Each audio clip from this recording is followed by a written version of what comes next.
Welcome to the paranormal and metaphysical world of Twilight Tonight.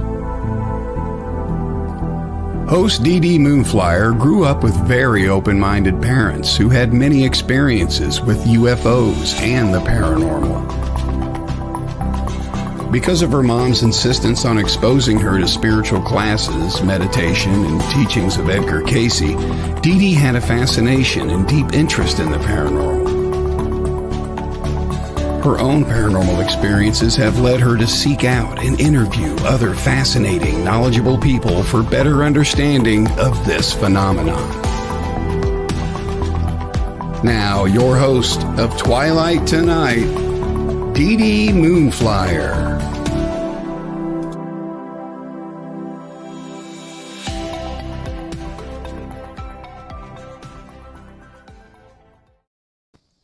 Happy Friday, everyone. I am so happy with my guest tonight.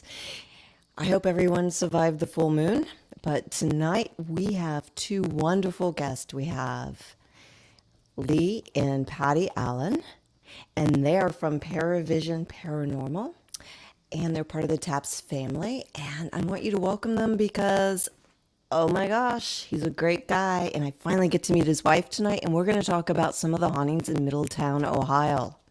So welcome, both of these lovely people. How are you guys? Doing great. How are you? I'm good. Can you hear me okay? Yes. Oh my goodness, my mic is actually working for a change. Thank you for having us. Oh, you're so welcome. I've been wanting to have you guys for quite some time together because I don't have husband and wife teams very often. I think I had one other husband and wife team that investigate together. But you guys are actually from my old stomping grounds. I go to Cincinnati all the time from Dayton, Ohio. My husband was in a really popular band in the 90s in Dayton. And Middletown, Ohio. I had several shows in Middletown, Ohio when I was belly dancing for years. And one of them was at the Opera House and one was at the Phoenix. And it was crazy, some of the experiences my dancers had in Middletown, not to mention the ones I had in the Phoenix alone. So, Lee and Patti, how did you guys meet and why are you involved in the paranormal together? Like, what happened here, guys? I'll let you start since it started with you. Okay, well, we met back in, I'd say, late 2010. Mm-hmm. And reason being, I live in a home that I had built in 2000. And immediately after moving into this house, there was paranormal activity. Now, growing up in New Jersey, I was always fascinated and I had always kind of experienced some things, but never had anyone to talk to about it. So anyway, build the house, 2000, activity immediately starts. And I'm talking like within a couple of weeks. So time goes by and, you know, some personal life things happened. Eventually I become a single parent and this activity ramps back up again to the point where I'm not getting any sleep. My kids are not getting any sleep. The sleep that we are getting is all in my bed. You know, so I had 2 kids. That was fun. And I was reading the newspaper and I saw an ad that said, "Do you think your house is haunted?" And I was like, well, yeah. Yes, I do. And, you know, basically it was a team looking for some cases. So I reached out and had no idea what to expect. And, you know, this trio of guys shows up with all their equipment. And, didn't give me a whole lot of information. They just kind of investigated and left me wandering around my own house. And eventually they came back to me with the, you know, quote unquote reveal and said, "We don't know what to think. You need a second opinion." And they threw me some team names and said, "Do your research. but these are the teams we are familiar with. And that's how I came across ParaVizionz. So that's when Lee got involved. So you can pick up here. Yes. So what had happened is the gentleman actually reached out and said, "Hey, which you don't see this a lot in the paranormal community, is a second opinion, a referral. Hey, can you go in, talk to this family, and see what you come up with, and let's collaborate, see what's going on." So you don't really see that these days, and so I was like, absolutely. Well, the date fell on a day that I could not attend, so I sent in a team, and I was doing something really cool in my eyes, as I was actually filming a Super Bowl commercial with Buster Douglas and Mike Tyson. That's so cool. So I was in Columbus, Ohio, doing that, and I had a team here. So when the reveal was due, I wanted to attend the reveal so I can show them and see what they came up with. And so we came, and it was a winter day, snowing, and I had one of my teammates with me in my car, and there was a woman shoveling a driveway for her as a place to park, and I'm like, he goes, "Oh, that's Patti," and I'm like, "Where's her husband? Why isn't he out here shoveling this snow?" "Oh, he doesn't have a husband." "Oh, okay." So we get out of the car. She says, "Go on in through the garage. You know where to go, John." So we went in, and the rest of the team was there. They were set up on the dining room table, and we were, going over some of the things before she came in. And she came in, and she came around the refrigerator, and I share this all the time when my story. You know that a moment when the man and the woman are running to each other on the beach in slow motion?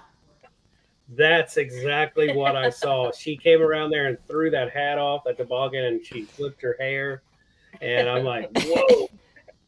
And because I was single, and I was like, holy smokes. And so we do the reveal for her, and it was pretty much what the other team had found out, and some mediums involved. And but I wanted to come back and investigate the house.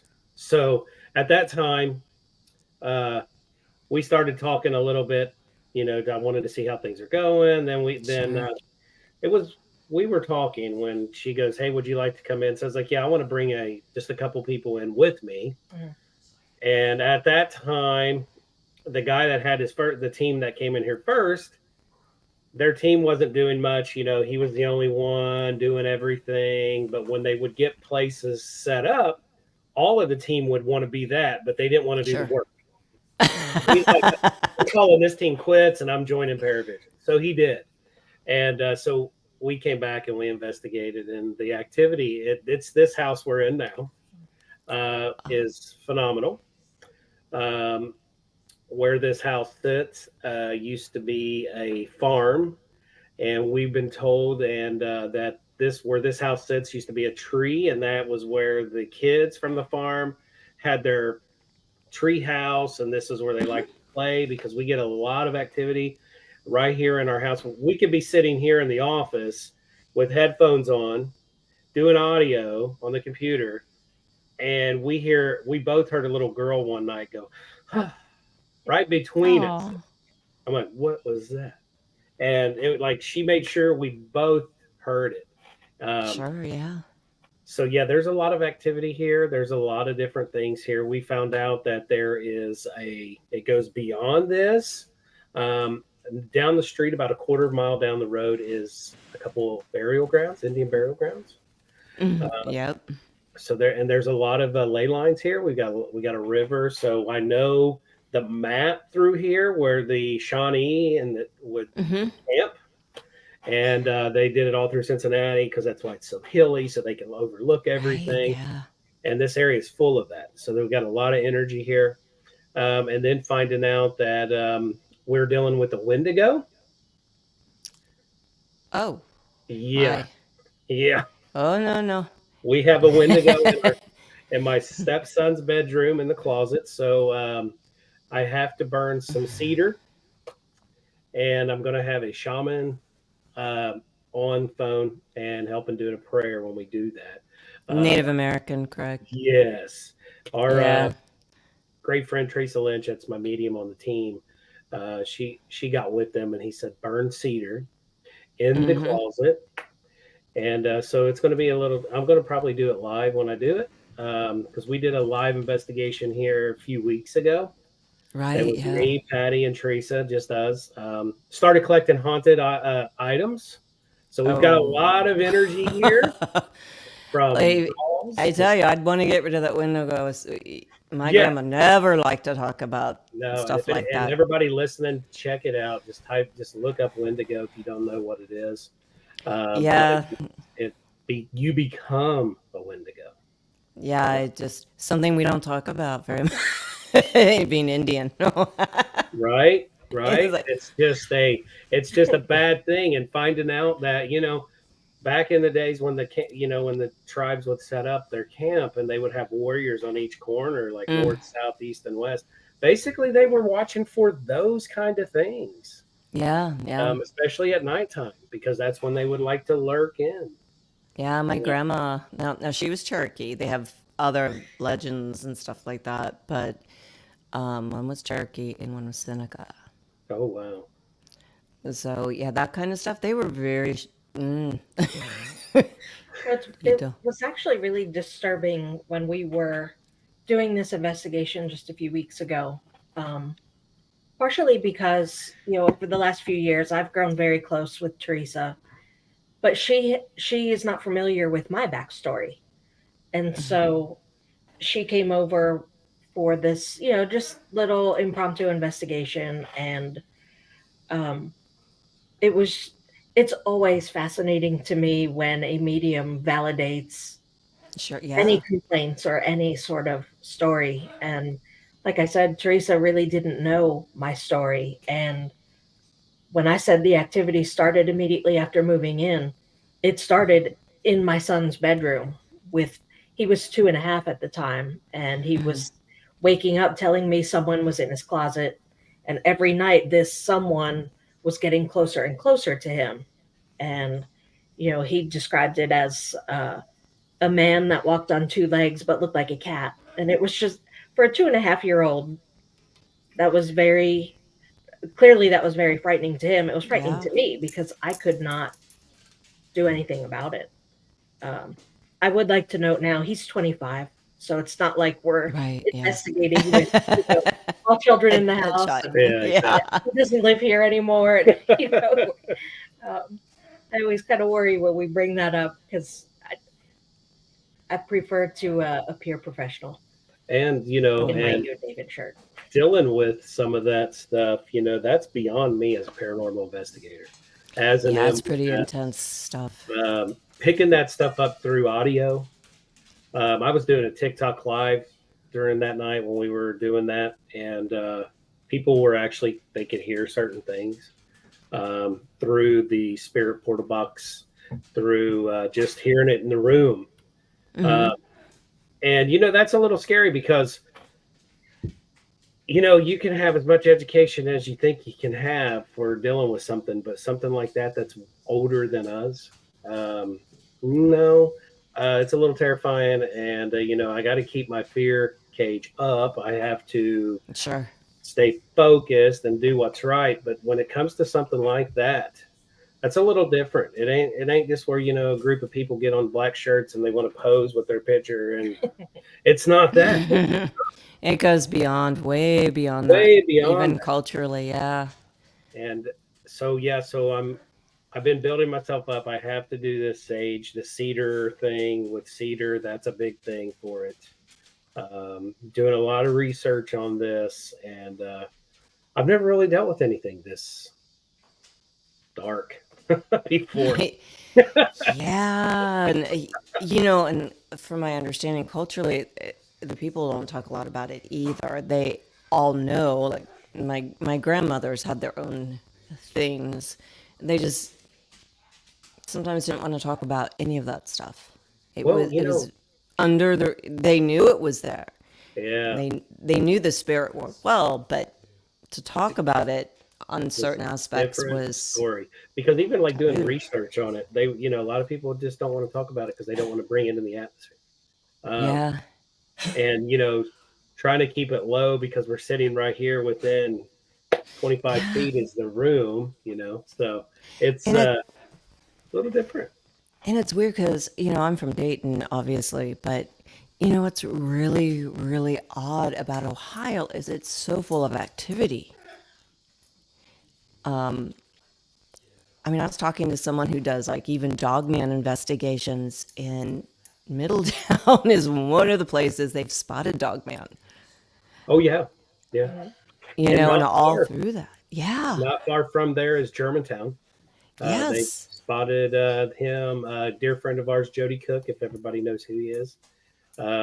He has done a couple cases in Germantown with Dogman. And that's not far. That's scary. That's within like 20 minutes from here. No. I know. So it's like, I know. yeah. So just come to my house, hang out, guys, and we've got a little bit of everything for you. As you're sitting here, you may see a Wendigo look down the stairway. You may see I'd be out of there. front door. I think you guys are great, but if I know there's a Wendigo in there, my little button would be like, see you down the street. Let's go have coffee. She's fleeing. Yeah. I'd be like, mm-hmm. I'm sure a lot of people are looking that up now that's listening. Like, what? They're like, what's a Wendigo? You know, don't go too deep, guys. Don't go too deep. no, don't. But the weird part is, you know, like there's few things that scare me in the spiritual and paranormal world. But the ones that do are the black-eyed children, the Wendigo, things like that do frighten me, and I stay away from them at all. If I saw a black-eyed child, I'd be clear across the world.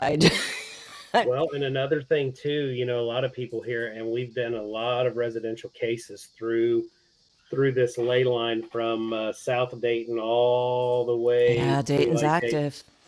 is the man in the hat, the shadow man. Oh, the Hat Man?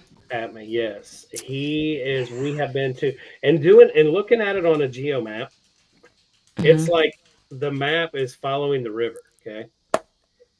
And we're blown away because we get a lot of calls, and I'm like, okay, we just done a case not long ago, not far from you. And right behind all of these homes is railroad tracks. Yep. The Great Miami River. And I'm like, goosebumps just talking about it. And I actually saw him one night after an investigation as we have an antique dresser with a mirror. And I was, I watched, and I looked through the mirror and you can see our doorway coming into our bedroom. And I saw him. And she's already in bed. And I literally jumped in the bed and I couldn't catch my breath. I'm like, oh my God, I just saw the guy. He was in our house. And then I'm like, not cool. Not cool. Leave the hat was off, but he had wet hair. He had a point. He sort of looked like Spot on Star Trek a little bit. And he had this big raincoat, this hood, collar was up high. And oh my God, I'm like, so what did I do? Is I have to sage. I have to figure out. So every light in the house was on. I'm like, cleanse the house. Yes. Before I go to bed, cleanse ourselves again, you know, because we try to do that before we leave a residential and homeowners. And so that was an interesting thing, is seeing that. And like you said, you know, from anywhere between Dayton and Cincinnati. Yeah. I don't know. It's just that would be a really good Twilight Zone episode. Well, it's really interesting because I read someplace, and I can't remember where. I need to look it up at some point again. Edgar Casey, before he built his foundation in Virginia Beach, Dayton was one of the places he was considering. Oh, wow. As a safe spot. Safe. Yeah, safe. But, you know, when we moved to Fort Wayne, I didn't expect this place to be as active either. And I know you guys are coming here to the Bell Mansion. I've been there quite a bit. And this place is highly active. We have limestone, 3 rivers, railroad tracks. And as a matter of fact, like 14 years ago, Andrew moved here first because he worked for Sweetwater and I had to stay behind.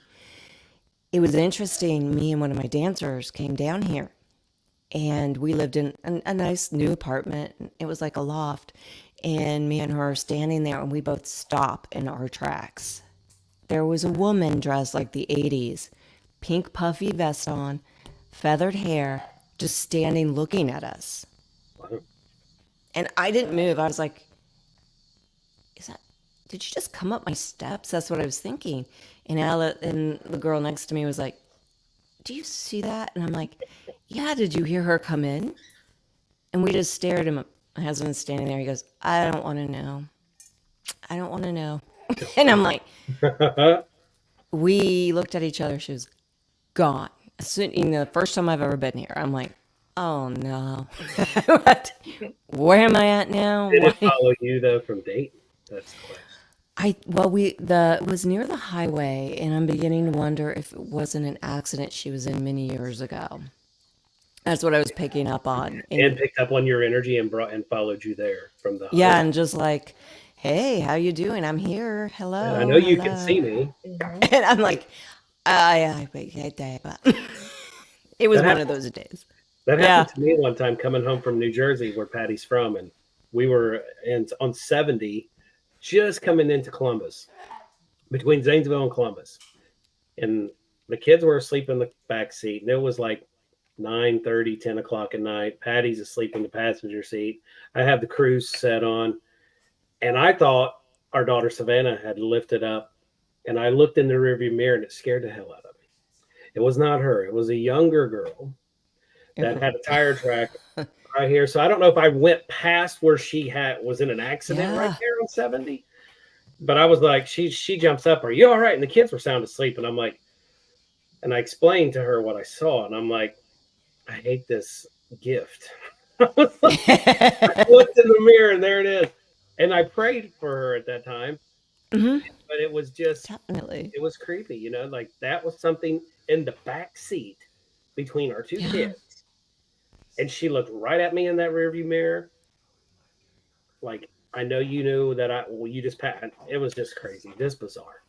Just like what you experienced with the girl. You're moving into the apartment. There she is. She's like, hi. Yeah, and I thought, I moved from a house that was very active in Dayton, like highly active, to like here. Yeah. Well, it's very active here too as well. And I think it's the whole situation with the wars, the rivers, the railroad tracks. I bet you if we contacted a lot more people, I bet you there's so many experiences in Ohio, Indiana, where the Indian Wars were. I mean, right through here. Yeah, absolutely. Yeah, French Indian War, all that stuff. Now I have a question. When we come back from break in just a second, we're going to talk about Middletown a little bit, because I know you guys have been doing a lot of investigations there, and that has such a strange history. And it is so haunted there that I don't think people realize when you walk through the town alone, you can feel stuff. You can feel people walking with you. Yeah, I mean, I remember we had, I did Sherazade there, 2 belly boos, and a dance workshop years ago. And I'm going to tell you, all my dancers had experiences, and some of them didn't even believe in any of this stuff. They knew I did. They'd come and they'd tell me, they were like, we don't know what's going on, but this happened. So when we come back, I want to talk about some of the investigations you guys are doing there and what kind of evidence you guys came across. So we're going to go to a commercial break, and we're going to be right back with Lee and Patti.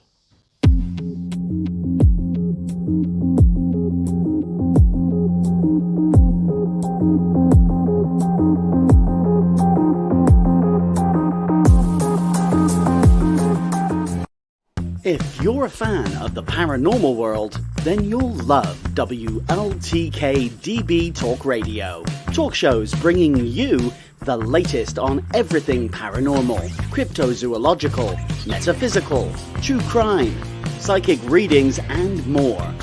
The truth is here and now on WLTK-DB Talk Radio at WLTK-DB.com.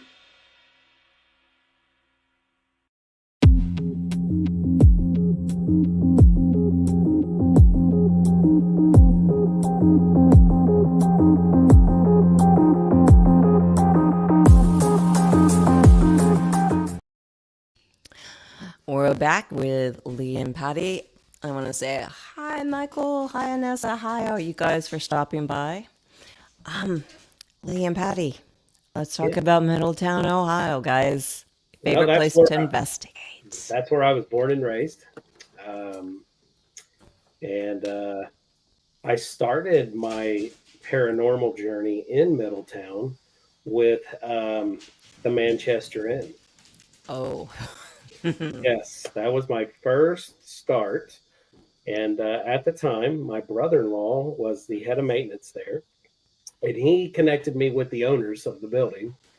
And I was like, you know what? I was like, I would love to come in. People are intrigued by paranormal. People are intrigued by your building. People are intrigued by history. If I can do some ghost classes and then some investigations in here. And he goes, how would you do that? I remember talking to the guy. He said, with a hotel running and we have a dining room. I was like, well, we would investigate at night and we would do not the rooms unless there's a couple empty where we're not going to be, messing with people. Sure, right. And so we did the ballrooms upstairs. We did the ballrooms in the basement, the dining area. And he says, yeah, I like that. And I said, well, here's the cool thing. We don't want any money. All proceeds will go to you. And his jaw hit the floor like, what? And I'm like, absolutely.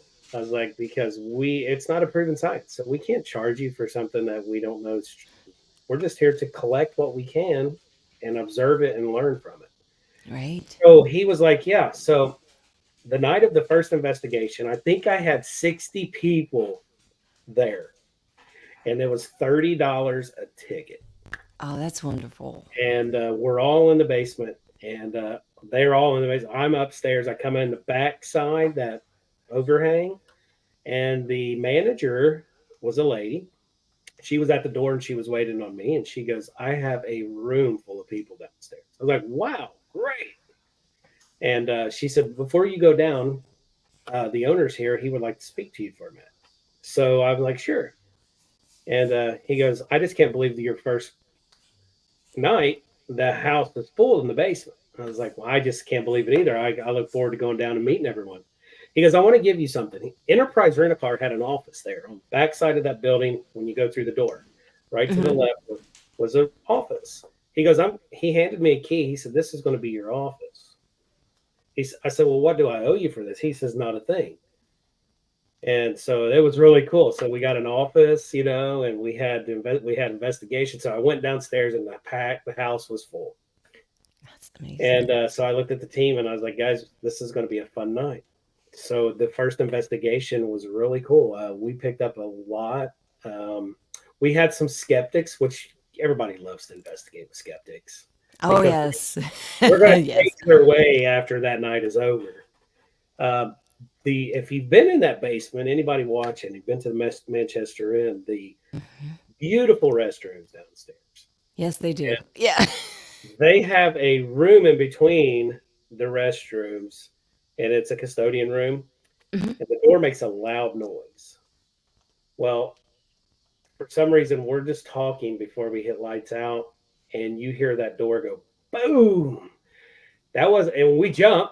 But as we jumped and people started talking, you hear a man with keys jingling, and he comes out of that hallway. You can just feel him coming, and he goes, good night. Nobody was there. I'm standing. And I'm like, what year was that built, Lee? The Manchester Inn, I think like early 1900s, 18, right around there, right around that time frame. I just went by there actually today. It is empty. It's fallen apart. Somebody needs to do something with it. I know that is that Cincinnati State.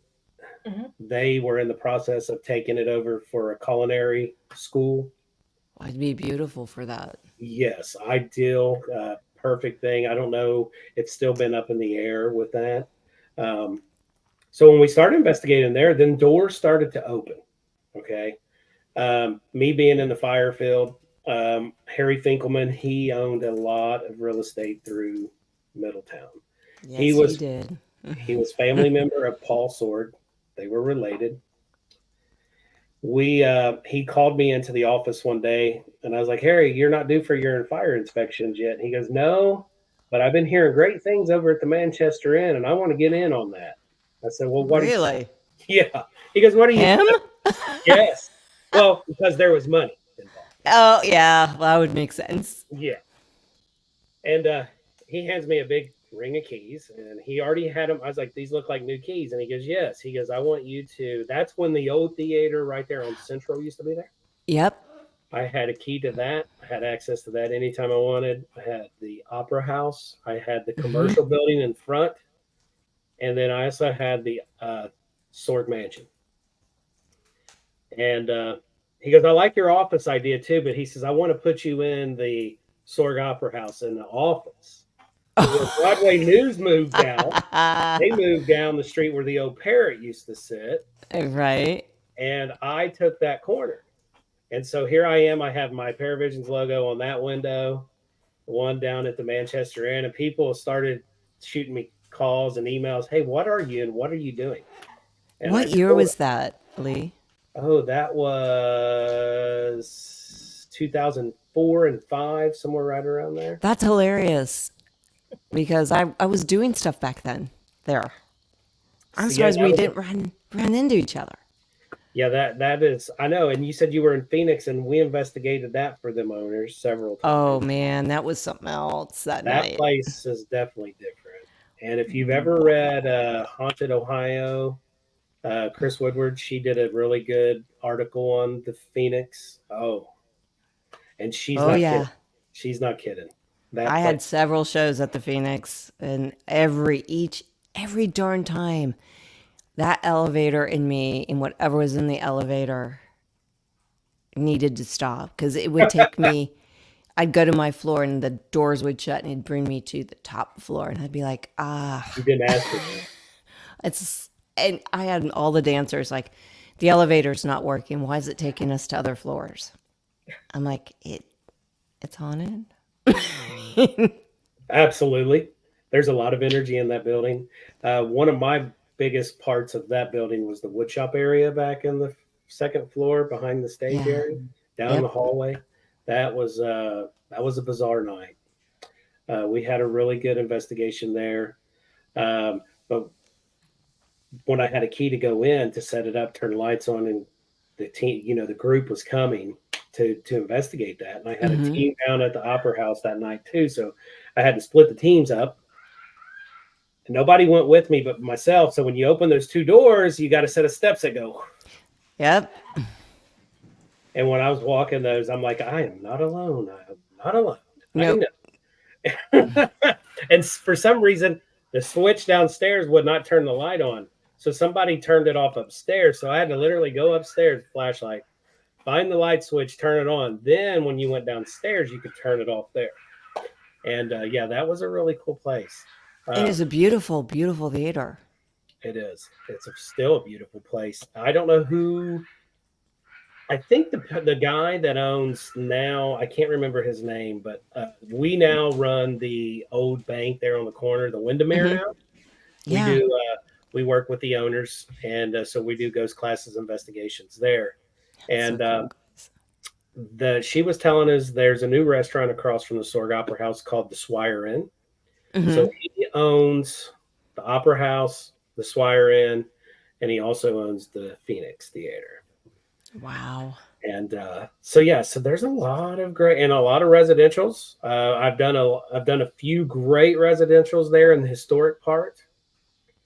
We just did a ghost walk with the people that own the Windermere. It was the same night we were doing a ghost class and a hunt, and so we got to walk through that and hear some of the history, and it was really fascinating. I had a really good time with that. And but yeah, if you've never been to Middletown, you need to take a trip to Middletown and just visit. There's breweries, restaurants. Yeah, there is now. It's changed since 2004. Yeah, we have Dora now down there where you can drink from a far point all the way down. I mean, it's just crazy. Tell people some of the history, because I think, if I believe it has a lot of history in the Underground Railroad, but it also has a history in some not so good stuff too.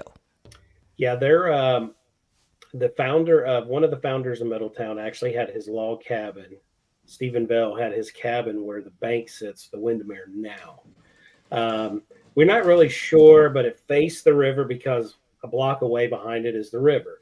And when he nested there, he built a cabin, and that's where he wanted to start his business. And he was there, he had his family, and then they built the first, before it was a bank, there was a general store, right? Yep. And a feed store that actually had a underground, so you would ride your carriage with your horse and buggy and go under. That's so and then cool. there was this gentleman that worked there named Ezekiel that we pick up all the time when we're in the basement of the bank. And he would load the buggies up. And then there's a gentleman named Alf. Now, there's a picture, and I wished I had it tonight because they show it when we do ghost classes and they do their tours through town. And that was the general store. In this picture is Stephen Bell, George Verity. That's the other founder of Middletown. And there is another Oglesberg, the guy that started the bank. Oglesby. He was in there. He was the founder of the bank. But the way they took this picture, there is a gentleman on the far side of the building. Well, he stepped away thinking that he's out of the picture, and they snapped a picture. And this guy's nobody, but he is in one of the most popular pictures of Middletown with the founders of Middletown, and his name's Alf. And he used to work and hang out at the general store. So it's a really cool picture. That's awesome. One of the interesting things about the general store and feed store is that at the time it was the only place in town that had a vault. And so people, like townspeople, would come and ask if they could keep their valuables in this vault. And eventually that's what led them to go ahead and let's start up the bank. Yep. So that's just interesting to me that, you know, general store, feed store, it's like, hey, can I keep my family jewels down here or whatever, you know? Makes you want to like investigate even more deeper into the vault to see. Yeah, there's two vaults in the bank. There's one in the basement. And that's the one that she's talking about. And then when they built the bank, it's literally right upstairs, directly above it. Interesting. The one they used as the bank. Beautiful. The doors are just gorgeous. And now they use it like downstairs is more of a man cave because they do bridal receptions and weddings and things in there. That is so cool. So they got it set up for like the men, you know, like it looks like a little cigar hangout. And then upstairs is just the original way with all the locks and the little vaults, and they use it as a bar. They have a bar in there, so when you're there at a party, you go in and get your drink. Yeah, it's really cool. It really. I remember in 2004 and even 2006-07, Middletown was literally falling apart. It was, especially right through there. Nobody wanted to go down that area. Yeah, and the architecture there was so beautiful. Like I remember when we did shows down there in the Opera House. That's a treasure. It is. It's so gorgeous. And a lot of, you got to think of this, a lot of those buildings, the architects is actually from London. Yeah. And they came over here to build these, like the Sorg the Sorg Mansion. You know, Paul Sorg had every brick shipped here in a barge from England to build that house. It's just amazing. Are they doing anything to save the Opera House down there? It is. It's been totally renovated. Oh my gosh. I see. Yeah. Next time I come down to Cincinnati or Dayton, I got to meet you guys down there. Absolutely. We would love to take you down and show you that. There's a husband and wife that actually bought the old mansion.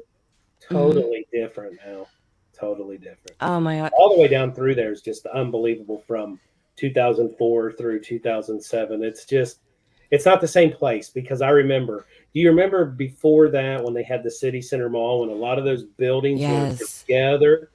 Yeah. And then they had the Swallens building there. That was yes, I do. They knocked all that down and opened it up, just like they do all the malls. The malls start indoors and now they're outdoors where you're shopping, going into business. That's how it is. And it's just like a loop. Yeah. Just totally, we just go through the same thing every so many years. And I remember the arts festival down there. Yeah. When I was still dancing, I danced at that like for 4 summers. They still have that. And it's so funny. And there were always like a few artists from town that did outrageous work. Yeah, Just there's gorgeous work. there's a place there now on Central Avenue, not far on the backside of the Opera House, that Yeah, actually I know does a that lot of area. stained glass. Oh, I love stained glass. Oh my Oh, goodness. you should see some of his art. And one of the partners in the Windermere, he does paintings, and oh my god! And he's Yeah, going to next start time doing we come class. down. Yeah, definitely let us know. We would love to have you guys come to the Windermere. We can walk through it, investigate it, whatever you guys want to do. I would love to see it. I'd like to do some kind of live show with you guys. Yeah, that would be fun. That would be so much fun. There, and so like some of the residentials, hearing some of the history from, what was some of the things that started in Middletown on that walkthrough? Oh gosh, now you're putting me on the spot. Yeah, the things that Lynn was telling us. Like, oh my God, I didn't believe that started here. Something about it was one of the founders started it right here in Middletown. And I'm like, what? Like the Post-it was founded in Dayton, Ohio. Yes. I I wish I had the money, the guy that did the Post-it. Right. I wonder what he was thinking. Like he licked a piece of paper and went, pow, someone's forehead. And it worked. He's like, oh, I got an idea. I got an idea. Let's put some Elmer's glue on the back of this. We just need one good idea. That's it. That's all you need. I thought you were going to ask me what. I know what it is. The guy that created the bottle cap lid on the cans. That really? It's from Middletown? Yes. So it's like, what the heck? That's Here, I thought awesome. you were gonna ask me about some other interesting investigations, because a lot of the stuff that Lee's talking about is before Patty time. So, I was not involved with that. But a few years ago, we had a really cool investigation in a big historic home that was up by the old Middletown Hospital. Yes. Okay. Yeah, I know where that is. Yeah. Have you ever remember Alameda, the old Middletown Regional Hospital? Yes. The house, the street parallel behind it is where like all of your big shots that worked in Armstrong at the time. Yes. We investigated one of those homes. Yeah. Oh. What really blew me away, I'm a big fan of Downton Abbey. And so if you're familiar with down in the kitchens area, they have that big board where, the royalty upstairs rang the bell and, they could see, the parlor needs us. And this home had one of those. And that just blew me away, because I'd never seen that in person. And we were trying to figure out how to reset it and then go and try and set it off. But notably, while we were getting our investigation started, suddenly we were in the midst of a tornado warning. Oh, that was unbelievable. Middletown it came down right on top of the tree line. Yeah, had to flee to the cellar. Yeah. And oh my. Yeah, it's like, oh my gosh, okay, so now there's tornadoes. We're in the cellar of this historic old haunted home, and it was isn't that a cool movie? That's like the start of a cool movie. Like that's like the ghost movie of the century right there. It's like, oh my God. The haunted house. Do we hide behind all these blades? Yeah. There's a running car out there. No, let's go in the basement. The basement, we're going to be safe in the basement. Exactly. Right. And you know what was so cool about this? You can tell they had money, because when this house was built, there's a call system through the entire house. Now, this thing has not worked in years. Now, it's a younger lady that bought this house. She moved here from California. She don't work for Armco. She works for another company where my cousin works.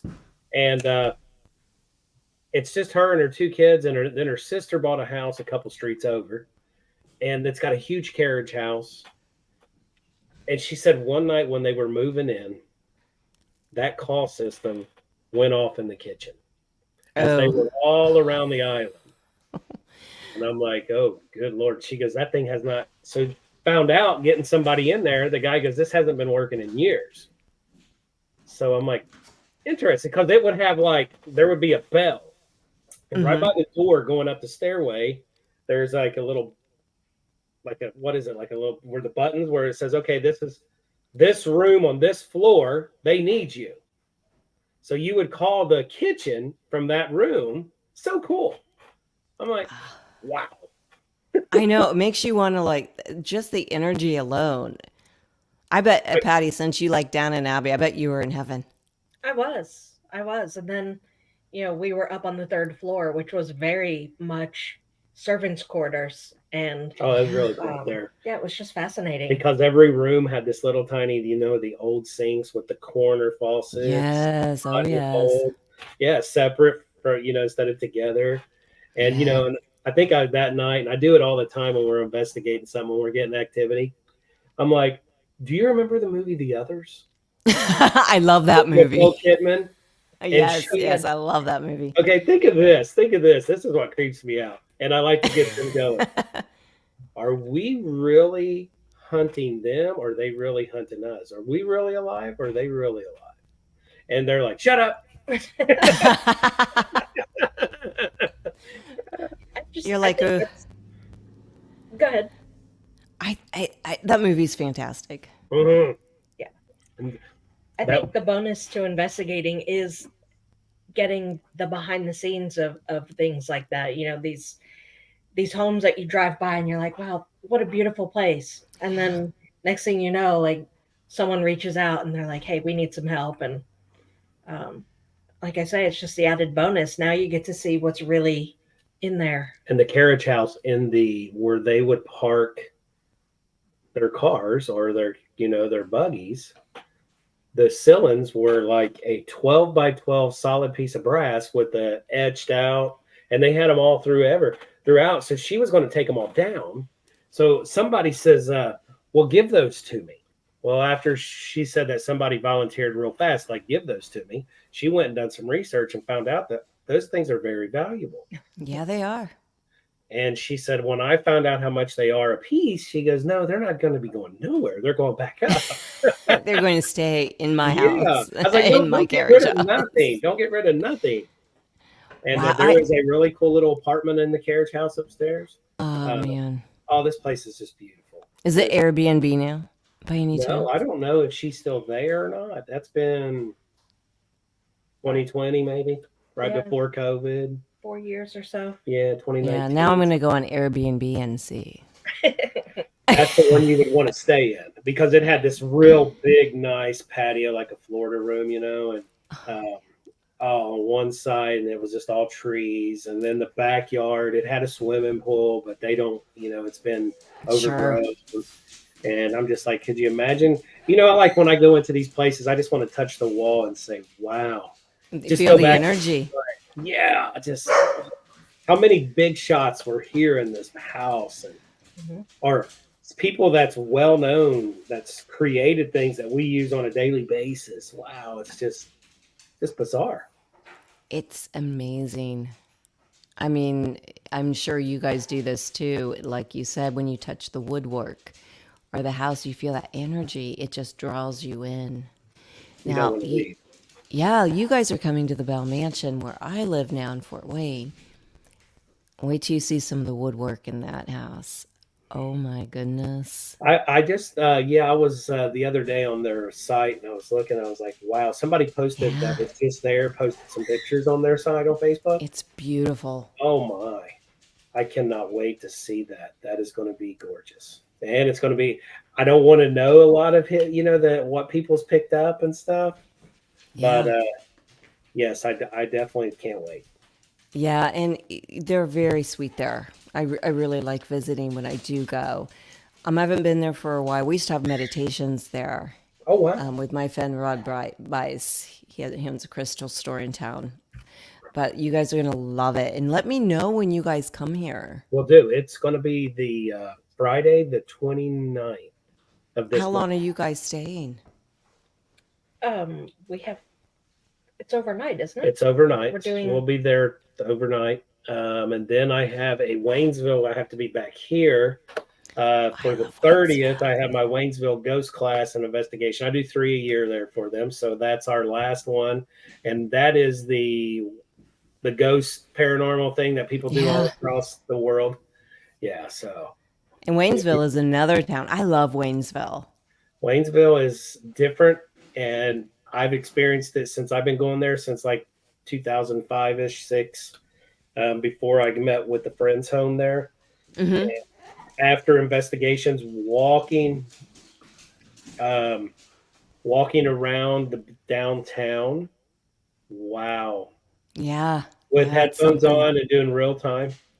Or just walking and hearing stomping like horses coming through, like on dirt, and it's concrete. So it's like, whoa. Isn't that one of the most haunted places in Ohio? It's supposed to be one of the most haunted villages in Ohio. Yeah. Wow. And that's where we done on Ghost Nation and Unholy Haunting. Mm-hmm. They're the old Catholic church that is now Buckeye Charm. And there's a lot of energy through the entire downtown. Wow. It's a place to visit. If nobody's ever visited Waynesville, it's one of the top places you got to visit in that area if you're really into the paranormal because of the activity there. And the antiques. Yeah, good. Oh, yeah. Well, antiques. Yep. And their big main thing, their sauerkraut festival is coming up this month. And that's food. 100,000 people show up to this thing through the entire weekend. I'm just like, wow. So definitely go check out Waynesville. Yes. There's the George Stetson, the guy that made the Stetson cowboy hat. Yeah. That's where he lived there in town. His house is there. It's been up for sale like multiple times. Really? Yeah, and it just got bought, and I love the little town. Yeah, it is charming, and a lot of nice restaurants. Well, you guys, how do people get a hold of you? Go ahead. Well, like everyone else, we're on Facebook at ParaVizionz Paranormal Society.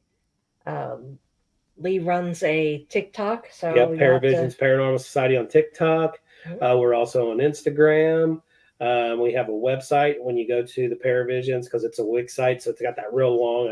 I should have wrote it down. But if you go to our Facebook, it'll be there. You can click it. I'm gonna be honest. I haven't been keeping up, but slowly I am.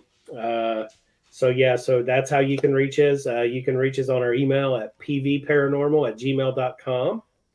If you have a case, or if you're wanting TAPS, ghost hunters, to come to your location. If you got a cool building, a cool house, and there's a lot of activity, reach out to TAPS, and then they'll get a hold of me. And that's how, if we get a lot of really good evidence and good things to share with Jason and the gang, they'll be calling you. That's awesome. Well, you guys, I know I've had Leon, Twilight Tonic Paranormal Podcast. I'd like to have you guys co-host one night with me on my own podcast as well. I think it would be a hoot. Yeah, we're down. We used to do that. We used to love doing it. And I've been thinking about coming back and doing it. It's fun, yeah. Yeah. So. Well, you guys, it's been such a pleasure. Thank you for coming live. Thank you for having us. We really appreciate it. On Twilight tonight. And thank you, Todd and Brianne and everybody. Please, everyone, have a safe holiday weekend. And you guys, thank you. Thank you so much. Thank you, guys. Always keep looking into the own, everyone. Yes. Good night. The truth is here and now on WLTK-DB Talk Radio at WLTK-DB.com.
you.